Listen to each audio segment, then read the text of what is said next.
up, Weebs? Today's episode is brought to you by Naked Nutrition. Naked Nutrition provides you the pure protein powders and supplements to help you meet your nutrition needs and your fitness goals. Naked Nutrition is completely transparent about the ingredients. That way you know exactly what you're putting inside your body. No additives means your body gets more of what it needs, and I suggest checking out the grass-fed whey protein powder. Right now, you can get 10% off of your first purchase at nakednutrition.com by using the code POD. And that's 10% off using the code POD POD for the first time customers. Taking nutrition to the next level with Naked Nutrition. Now, enjoy the show. Let me just be real with you guys. When you think of anime, you think of Crunchyroll. When you think of food delivered real fast, you think of Postmates. So when you think of podcasting, what do you think of? Or at least when I think about podcasts, I think about Anchor. Anchor is the perfect place if you want to start your podcast. You can talk about all kinds of things. You don't just have to talk about some weeb stuff that I talk about. See, in Anchor, there's a set of creation tools that allow you to record and edit your podcast right on your phone. It's crazy. And Anchor will actually distribute your podcast for you. It can be heard on Spotify, Apple Podcasts, and many more platforms. You can even make money from your podcast with no minimum listenership. It's everything you need to make a podcast in one place. All you have to do is just download the free Anchor app or go to anchor.fm to get started.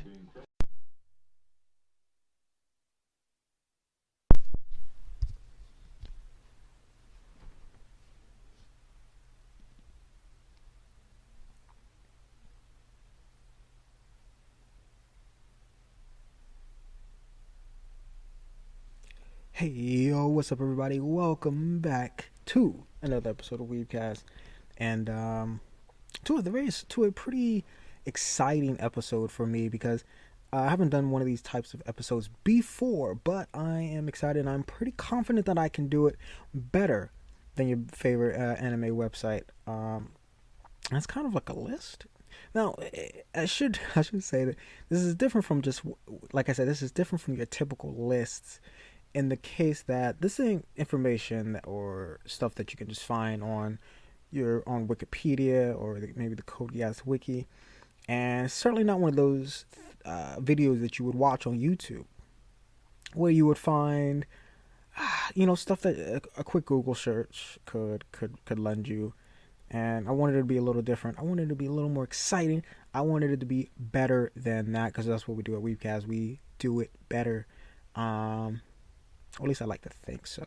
But like I said, I am C-Dub, and if this is your first episode here on WeebCast, or your 42nd episode, or 43rd episode, I'm losing track, but what if this is your first time, or you're a return viewer, listener, I'm messing up all up today, this is C-Dub, aka Chris, aka Marie, aka the independent variable, aka the guy who has survived the greatest November month challenge any man can take on.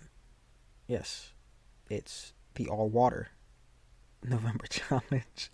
I'm out on the other side, and I've completed it. Not only do I feel stronger, but I feel like I could take on maybe fourth gear Luffy, or maybe even take on at least maybe Super Saiyan 3 Goku. That's how good I feel. And am I going to continue this challenge into December? That might be a big fat no, but like I said, I will keep the tradition, keep on trucking in for next November. Maybe I'll be a lot better. I'll be a little bit more prepared in my only water challenge. But I hope you guys are doing great, doing lovely on this. If you're listening to this on a Friday afternoon, take some time, enjoy the weather. If it's pretty actually nice out where I'm at right now. The weather looks pretty damn good.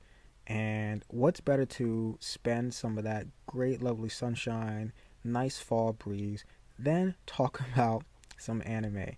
And in this case, I'm going to be talking some Code Geass because, look, I'm doing this episode because the news has already dropped, if you haven't seen it, from a few days ago, that the official Twitter account on the Code Geass project announced on, I think man, it's been I guess almost about a week and a half that the new project has just been released, and they had a little they unveiled it on YouTube Live, uh, on December 5th, I believe, at 8 p.m. JST time. Um, and so I was like, what's better than to celebrate new Code Geass project, new Code Geass news, than to do something Code Geass related, but with a twist. And that twist is a list, because WeebCast has never done a list like this before. But like I said before earlier, I think I can do it better than these websites. I won't put any names. I'm not like that type of person. But I bet I can do it pretty better. I think I can do it better. I guess a little bit background now. Code Geass, Lelouch of the Resurrection, which is the most recent anime in the franchise, opened back in February of 2019 in over 120 theaters in Japan. Funimation screened the film in North America in May of that same year. And producer Kojiro Taniguchi said in April of 2019 that the film is just phase one of a 10-year plan for new content in the Code Geass franchise. Yes, we have this dude's working it like it's Kevin Feige over at the MCU or something, or or Oda with One Piece, but probably a little bit better. Sorry, I had to get my One Piece dig in there, and for the episode, I think I just hit the quota. And the production team, thank you for ticking that tick off. All I need is a professional sip of water later. But the first film in the series, compilation recap trilogy, Code Geass Hangaku no Lelouch, or I think The Awakening Path, the official English subtitle. Initiation opened in Japan back in 2017 in October, and the second film was Lelouch, The Rebellion Path, or Code Geass, The Rebellion Path, Transgression, and that was February of 2018, I believe. And the third film, Code Geass, the Imperial Path, Glorification, opened in May of 2018, and Funimation has actually released the trilogy on Blu-ray. Back I think earlier this year in March, I think, which kind of went under the radar with a lot of things. I thought this was huge news that Funimation put this out on Blu-ray and was streaming this. I didn't see a lot of people talk about it back in March, but there's that. But yes, I will be doing a very special list based on the Code Geass television series that premiered back in 2006. We followed a sequel series in 2008. Inspired tons of various manga and original video anime, including Code Geass Akito the Exiled spinoff, which premiered back in 2012. Another little well-known spinoff that Code Geass kind of kicked the spurs on. But this list exclusively is on just informative information / theories on Lelouch v. Britannia, one of my favorite all-time anime characters. For people that know me, it was definitely one of the first anime that I watched that of its genre. I was not a avid watcher of this genre. Mainly, I just wanted the flashy. I wanted the strong female and male character leads, like Sailor Moon, Saint Seiya, Naruto, the One Pieces, the Bleach, and all that. But Code Geass, for I think a lot of people, and Death Note was also on that list too, where it was definitely the first foray into the psychological shonen type of area for a lot of people growing up. But and I wanted to do, and I know I'm taking a little bit long to get into this list, but I just want to set it up, make sure. Look, it'll be fun. You're gonna love this list. But this list is exclusively on Lelouch v. Britannia. And like I said, I think you'll enjoy this better than any YouTube top 10 Lelouch facts or any dimly written article on Google that you may find randomly from like 8 years ago, whatever, about the best facts about Lelouch v. Britannia. I think I could do it better. But Lelouch v. Britannia is one of the most important characters in Code Geass, so it makes sense that here at WeebCast I would eventually create a fact list about him. And pretty much my goal in creating this was to make it more interesting than a lot of these, like I said, websites doing these silly lists. And I plan to do other lists like these, um, where I can put down some facts, some theories, and have some actual, evidence in there. And I didn't want to make it, and like I said, it has facts and theories. I don't want to make it boring. And just have nothing but facts. I want to have maybe some factual theories, maybe that I could throw in here and mix it with the facts and make things, a little bit, spice it up a little bit. Because I'm just tired of seeing, the boring fact theory list that you can find on the wiki page for Lelouch. So if you can look up facts on a site like Wikipedia, why even read? Why read an article? You know what I mean? But disclaimer, I should say that if you haven't watched both the original Code Geass series and Akito the Exiled, I am going to spoil a few key parts of both series. So just be on the lookout for that. But since now that we got all the objectives out the way, let's begin with Lelouch v. Britannia. Fact theory number 10, that he has the most identities in the series. Lelouch as Julius Kingsley Code Geass Akito, the Exiled OVA 3.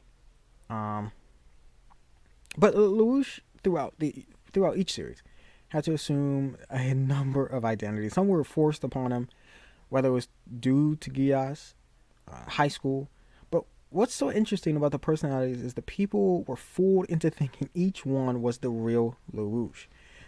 Colin, for example, went through this very same dilemma. And Lelouch has 4 identities in the original series, plus the OVA. Lelouch Lamperogue, Lelouch as Zero, Lelouch as Julius Kingsley, and then his actual name, Lelouch v. Britannia. Lelouch had to become Zero to lead the Japanese against Britannia. Kingsley to serve Charles and his father. Lamperogue so he could attend high school while hiding his nobility. And what I love is that how the lead women in the series, as well as the fans, each favored a different personality. Each personality is different. It shows different sides to this very interesting character. It was very entertaining to see Lelouch talk about Zero as Lelouch, or when he saw photos of himself on posters and even on trains. I love the part in R2 turn where Lelouch under Charles's Geass insults Zero's plan. Just small things like that thrown into the show I thought was delightful. But what was one of your favorite identities? Number 9, though. He is terrible at nightmare frame combat. Lelouch is a brilliant mastermind. And for sure he can pilot a nightmare frame better than your average pilot, but just do not let him fight someone who is actually skilled in nightmare frame combat. Lelouch seems to have the ability to give commands to others, but when it comes to fighting himself, he more often tends to struggle. And I got a few examples, but here are 3 that always stuck out to me. Number 1, he lost to Cornelia in the Gawain, which he was way more powerful than Cornelia's Glowcaster. Secondly, he let go of his shields without realizing that created an opening for Luciano Bradley to attempt to kill him. And lastly, Lelouch has to use underhanded, cowardly tactics to defeat competent pilots, since he could never really defeat a strong pilot head to head, which is you could say is a good thing, and just shows his mental fortitude in strategizing. But most of the time, because he knew that it didn't matter how, it just made up for lack of his skills in piloting and those things, which it's a skill in itself. But let's not get it twisted. It wasn't his strong suit, and I think he clearly, and now you could celebrate him on knowing his faults and weaknesses. That's all dandy. But Lelouch is not a juggernaut for fighting, which is fine, since that is what Suzaku's character is supposed to be. He is the kind of skillful mastermind in terms of of combat, especially of nightmare frame combat.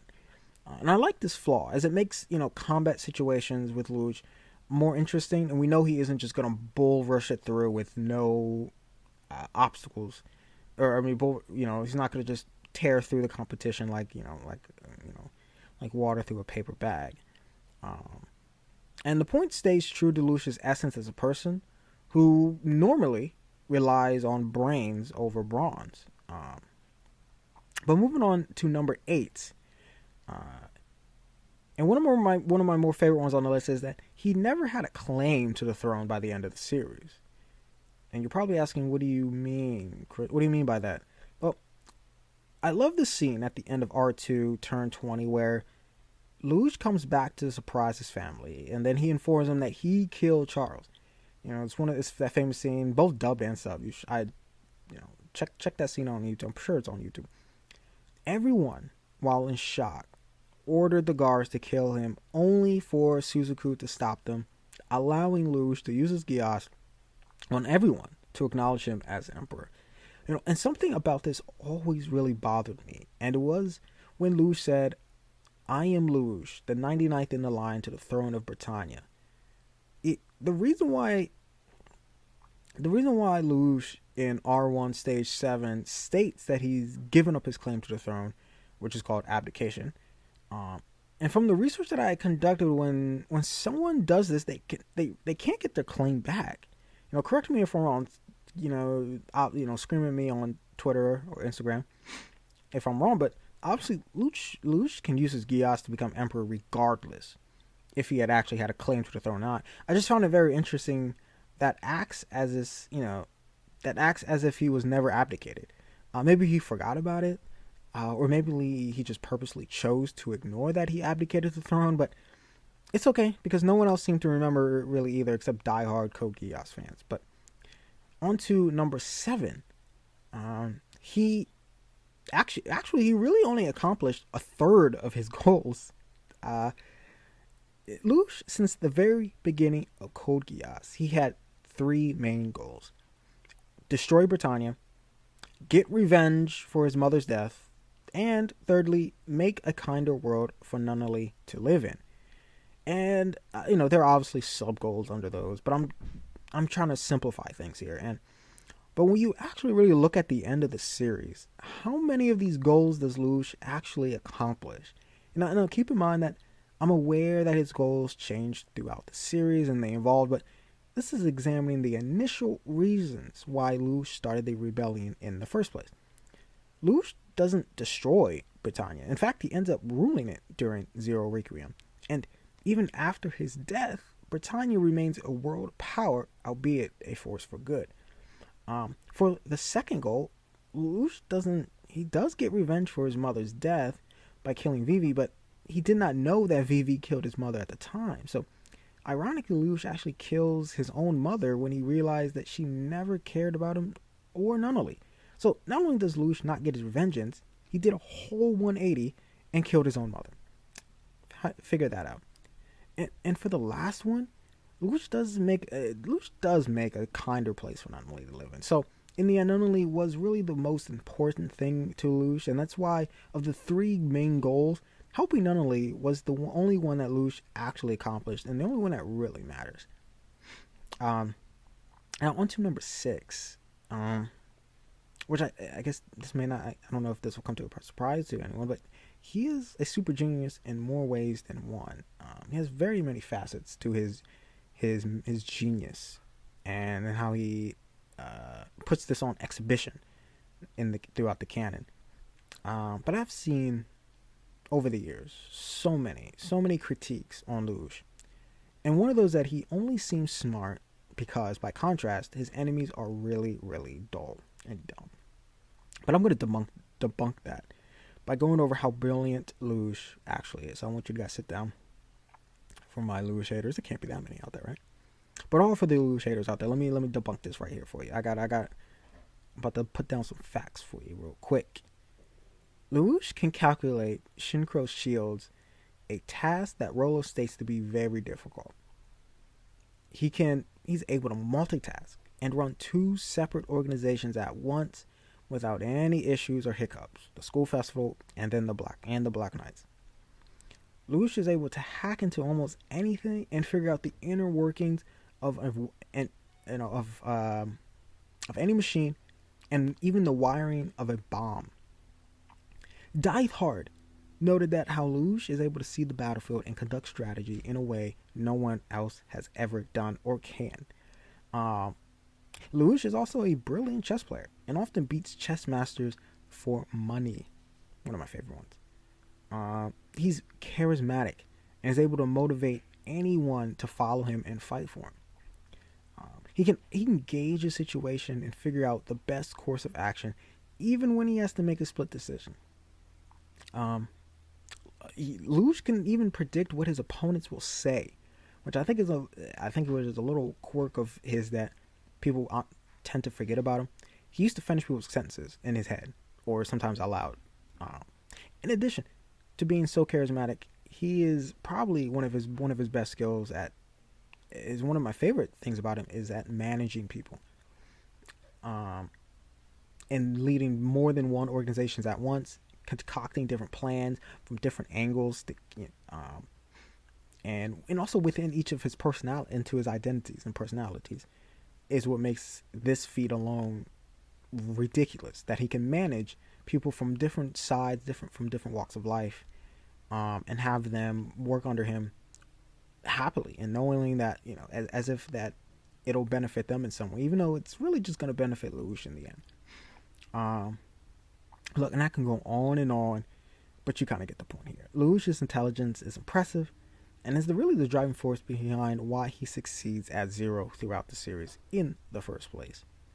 Now the next one is going to go a little bit back about why, about his claim to the throne and the emperor. And number 5 is that he would have made it really an excellent emperor, really. Lelouch, as I mentioned earlier, gave up his claim to the throne, but despite this, he took over anyways to become the 99th emperor of Britannia. So it was too bad that his rise was due to the Zero Requiem and not through normal succession. But this is just a little theory of mine that if Lelouch took power outside of the Zero Requiem, he probably would have been an excellent emperor. Number 1, he's excellent at uniting all people from different backgrounds. And Dithard even explained this to the Black Knights when Lelouch was on Kamine Island. And second, Lelouch cares for the weak, and he would have shown them the same compassion as he does for Nunnally. Thirdly, Lelouch wanted to end all fighting. So there was a good chance he would have gone the peaceful right with the EU and with the Chinese Federation. Because after all, he really only wanted a gentle and kinder world. If Lelouch ruled with the qualities that motivated him to start the rebellion, he would have been a great emperor. And my only concern is if he would use any of his manipulation tactics while emperor. But I'll leave that for the better speculators to speculate about. Number 4, though. The number of people that he used his Geass on is actually ridiculous. I just remember, real quick, I don't know if you guys remember that scene where I think it might have been Code Geass R2 turn 22, about almost not even 2 minutes into that episode, where you just see Lelouch ordering over 1,000 Britannian troops to be his slaves. Lelouch's Geass is just powerful, as he can target multiple people at once, assuming he has an eye contact with them, and it also evolves to the highest level possible, which is only something his father Charles V. Britannia reached. The question is now, throughout the original series, how many people did Lelouch use his Geass on? Well, you are in luck, because I went through and counted each instance, and keep in mind this will be off by 20 to 30 people. In some scenes, like the ones where Lelouch tells people to move another car on the train, it's hard to tell exactly how many people were affected exactly. But with that in mind, Lelouch used this Geass on approximately 1,546 people. He only used it on 87 people in R1 compared to 1,459 in R2. The most amount he used it on was, as I explained earlier, in turn 22 when he ordered 1,120 Britannian soldiers to be his slaves. Yes, I counted each and every one of them, who was shown with a little help with multiplication. But the last person he used his Geass on was, do you guys know it? Say it with me now. Say it before I say it. Oh, you're not bad. You're pretty smart. All right, look, your little Code Geass stand. Yes, the last person he used his Geass on was Nunnally. I love data. I love statistical data. So doing this stuff naturally, interested me. So, and if you ever want to see something, if you want to see, or maybe I don't know, might be do it on Patreon, or just maybe do it on my Twitter or Instagram. If you want something where I can do that shows through all of Lelouch's commands and the people he used the Geass on, let me know on Twitter or let me know on Instagram. I'll definitely happily do that. And then maybe I could talk about maybe some of the top moments where Lelouch used his Geass commands.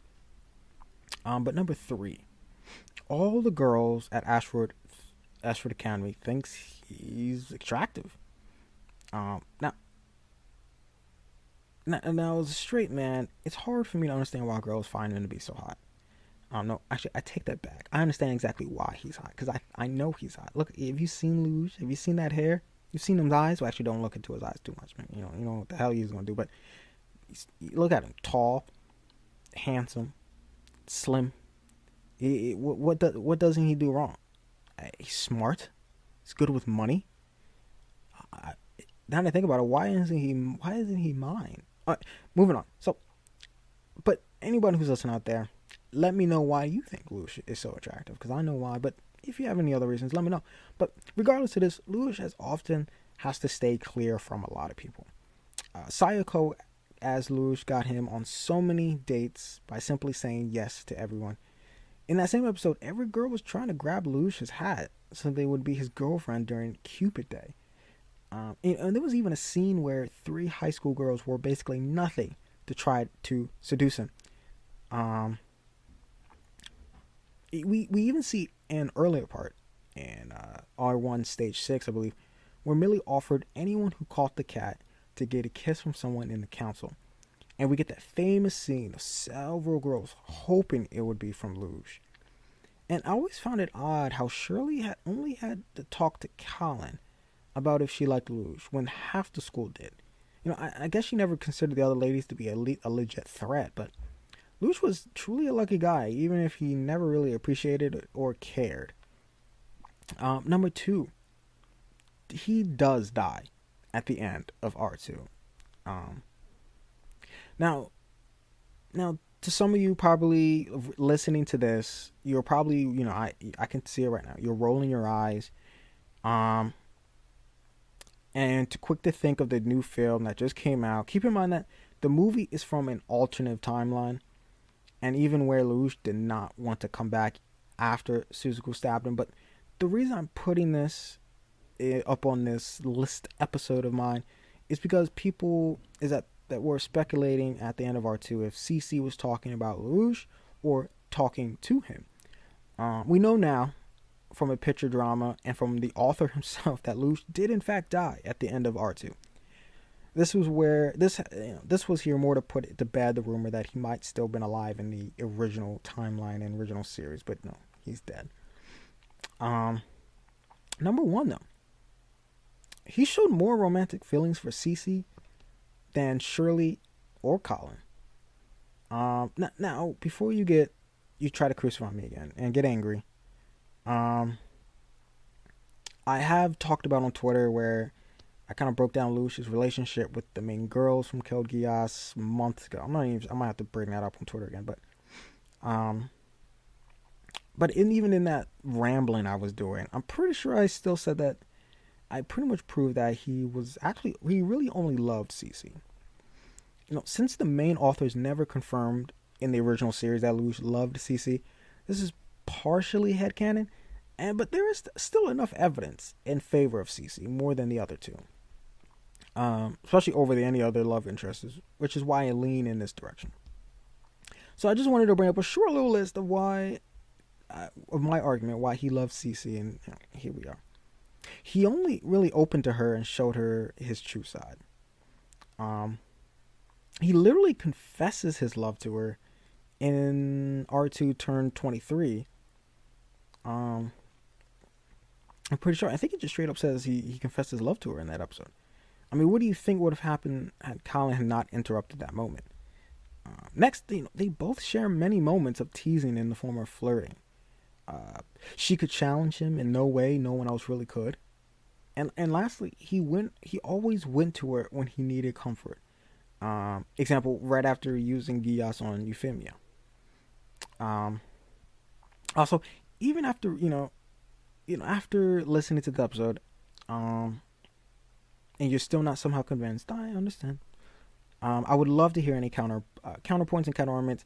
I would love to read them or send voice messages if you have an account on Anchor. But you can mostly definitely do it on my Instagram at WeebCast TV and on Twitter on Based Senpai. But I have a bonus one, and it still has to do with CC. Maybe do I like CC a lot? Yeah, I like CC a lot. Right? Sorry, blame me all you want, but he was always close with CC even before confessing his love, though. Now, CC lives at the school dorm in the same room as Lelouch, so naturally the two would need to be comfortable living together.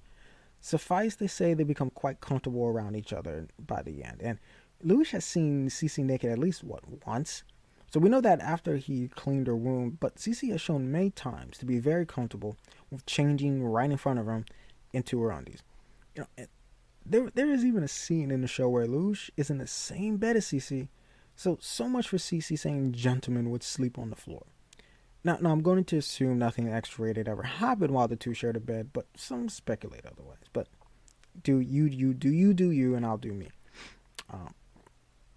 And I love this point because when Lelouch taunts Mao about getting every aspect of CC, even parts that he has never seen, I guess he was not lying. But in finality here, if you've gotten this far into the episode, I want to say thank you very, very much. If you reached this far into the episode, I just want to give you my humble thanks, because I secretly love to do these types of fact theory type of episodes. I've had some already like recorded and kind of stored up, but I never published any of them because I didn't think they were all that interesting. But I was like, you know what, they might bring a nice little different to the podcast, to my podcast show, here and there. So I'm very appreciative when people finish these episodes. But that's my Lelouch v Britannia fact list. Did you like it? Well, let me know on Twitter or Instagram. And if you did enjoy, let me know what your favorite fact or theory was. And especially if my entire episode and list was completely wrong, then you can easily scream at me and comment about how wrong I was as well. Like I said, I'm human, and I make a lot of mistakes. Probably more mistakes than a lot of people. But did you like the list? Like I said, let me know on Twitter or on Instagram. And especially if you'd like to hear more Code Geass content, especially with that project that was announced December 5th, I believe. So yeah, let me know if you want to hear some more Code Geass content. I would love to do it.